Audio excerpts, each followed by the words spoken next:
Hey there, it's your boy Foxy, back for more relationship stories.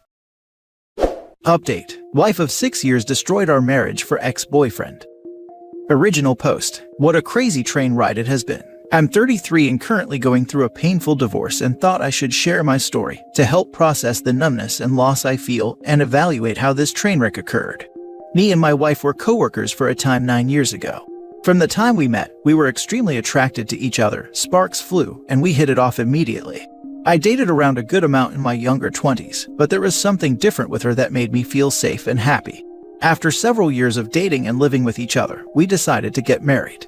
I remember even at the time I proposed that it didn't feel right. We had an open relationship, mostly because of her wanting that lifestyle, and unfortunately went along for that ride. Never marry in a polyamorous relationship. Things definitely started shifting right after our marriage. With our open marriage, we set the boundary that we would only have fun with mutual friends and talk about agreements beforehand. Right before we bought our home, my wife admitted she spent a night with her ex-boyfriend and also later revealed there was no protection. I was devastated. That's where all the trust evaporated overnight. And even though I still loved her, I didn't feel respected anymore. I decided to put the house solely in my name. We bought the home when we were married, but this comes into play later in our divorce proceeding. I continued to progress in my career and being the breadwinner and thought my wife was happy. Slowly but surely the bedroom fun started to feel like a chore and could tell she was checking out. I should also mention my wife had a very high body count of men previous to our relationship. 2 years ago, right after the pandemic started, she pulled the rug from under me and let me know she wanted to break away from me and she wasn't afraid providing for herself.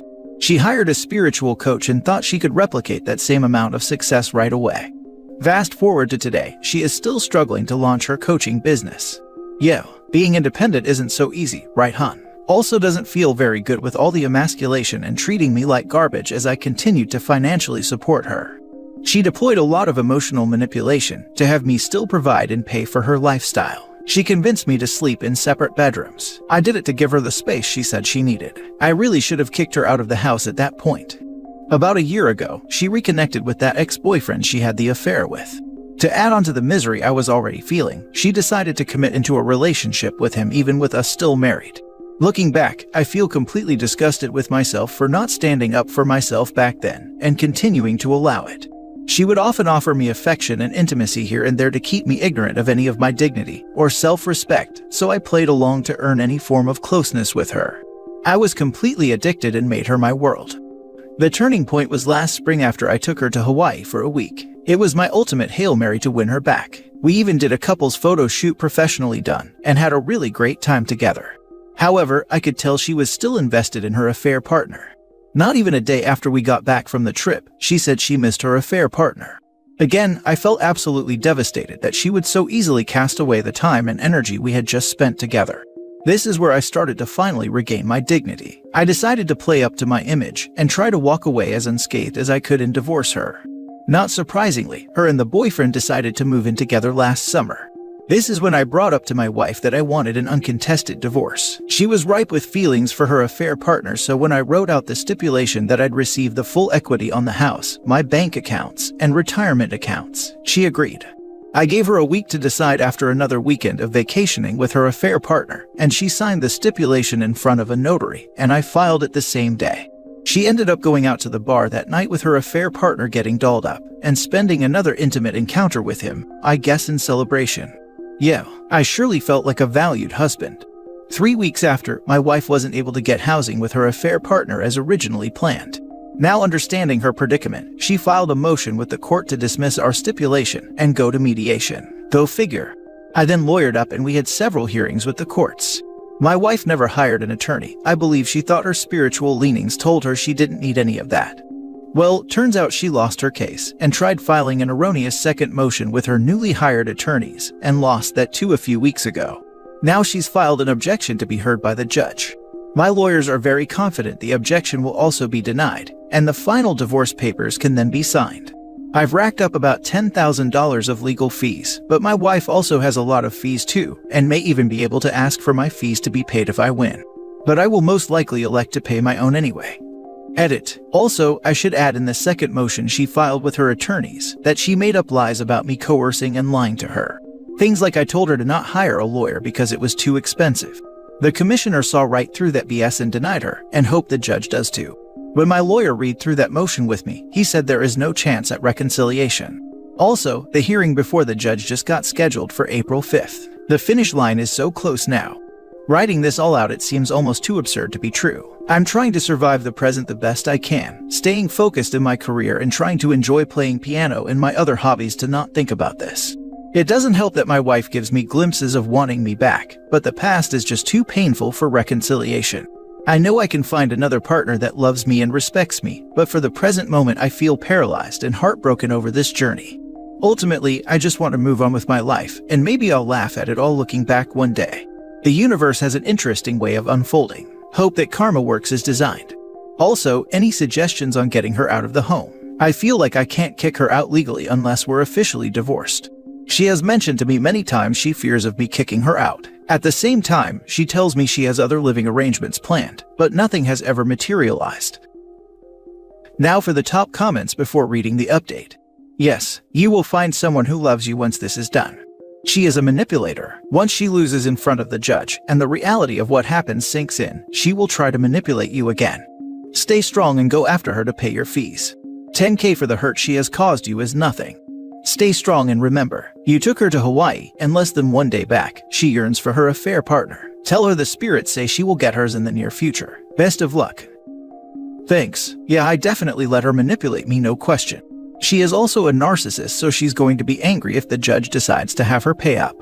At least I know what's been missing in order to enjoy a fulfilling relationship, but will take a lot of work on myself first. Breaking away from the codependency is not easy. By the way, if the judge grants you attorney fees, take it. She has caused you such heartache. You owe her nothing. My advice, under no circumstances should you take her back. You must go no contact with her. Expunge her from your life. Also, never ever agree to an open relationship again. Good luck to you, and take what you have learned from your marriage to make a better life for yourself. Lesson learned seemed fun at the time, but no better than most the pain an open relationship can cause. I must say that I find all these spiritual coaches and books BS. Spirituality cannot be found in paper or some guru, but around you, in experiences, and in the most unexpected of places. As far as suggesting something to you, nope, you are doing everything right, and you must continue doing so. All the best. Yes, honestly, putting the affair and emotional mistreatment aside, I can't even bear thinking about integrating into her spirituality world. She's mentioned entity attachments to me to explain why she doesn't feel safe. Really, she's just bitter that things aren't going the way she thought they would.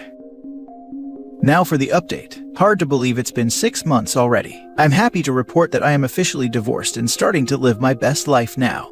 I still have moments of pain and loneliness hit me in waves thinking about the old versions of what we used to be, but overall, I'm starting to move past it. One of the realizations that has really helped me is truly accepting she didn't care about me the way I thought she did. She had her own level of delusions, but mine was being stuck on the idea that the chemistry and bond we had early on in the relationship was love. How could she have loved and truly cared with the level of disrespect given to me? I gave her everything financially, let her have full control of what to do in the home, yet she resents me for doing just that. And the fact I took her on vacation to Hawaii and she tricks me into thinking we were reconnecting, just to be with her ex a few days after the trip. Screw that. Back in April, we were supposed to have our hearing with the judge on her objection to the stipulation, and her lawyers ended up delaying it till June. At that point, I just wanted to move on even though I had an unlosable case, so ended up settling the case and giving her alimony for just a year, and $15,000 cash settlement. I kept the house, bank accounts, retirement accounts, which is about $300,000 in value. It was also stipulated she had to move out of the home once the divorce finalized in June. A part of me kind of wishes she would have left with absolutely nothing for what she did, but it is nice that it's completely over now though, and ended much better than the typical cash and prizes these women get away with. She ended up going back to the same ex-boyfriend, no surprises. That eats away at me sometimes, but then I also just feel so disgusted by her. Her ex has no job, no capability to earn money anytime soon since he had a severe spinal injury. She told me a few months back that she had some spiritual readings that we weren't meant to be with each other anymore because there's too much pain on my side. Right. I also got a new finance job in June that pushes me up to 6 figures, and she absolutely hated it when I told her that. One of the last things I told her was I hope she feels good about throwing it all away. Once the alimony dries up and she sees her route of being a spiritual life coach won't work out, we'll see how happy she actually is. If she comes knocking down my door, I most certainly won't be accepting her back ever. I'm deserving of a beautiful, loving relationship, and this is the lesson I needed to learn to appreciate what a good, nurturing relationship actually can be. Hope my story is helpful to anyone that feels like they're struggling breaking away. If she's coming back and knock on your door expecting to be accommodated, you need just to say that unfortunately you cannot be together because it's written in the stars. Haha, I should tell her that. My higher self says, you're not my twin flame, never was. That is superb. Tell her you had readings with a real spiritual advisor. And she said that there was too much pain on her side for reconciliation, and that it's just not in the stars for you to take her back. Because you are right, she will be back. Get a doorbell cam and never let her into your house, not even for a chat. The trash stays outside. Already done. Sunk cost fallacy, that's all it is. What you are missing is what you had invested in the relationship. You'll see this, and if you're a finance guy, it's no different than any other investment loss. At first you missed the money you lost, then you beat yourself up because, in hindsight, it was a dumb move. We all go through it.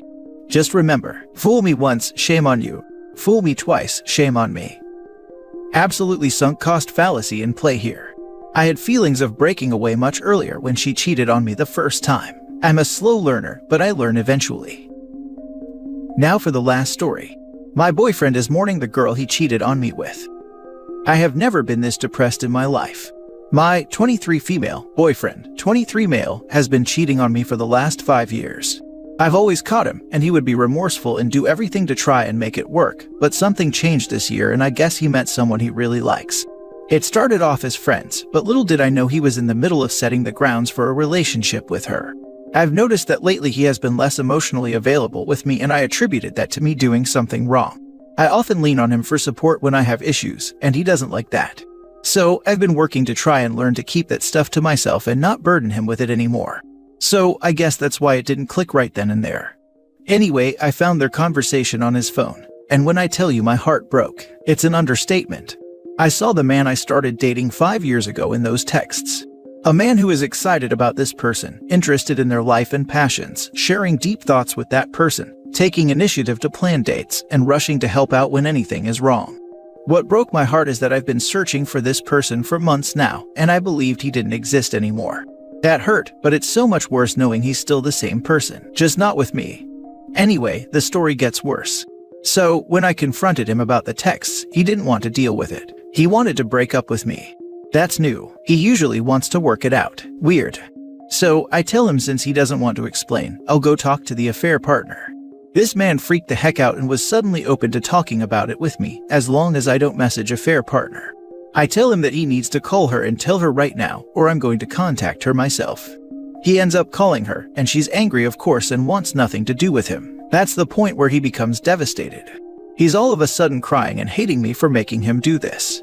Imagine finding out your partner of 5 years cheated and is only upset that their relationship with the affair partner is over.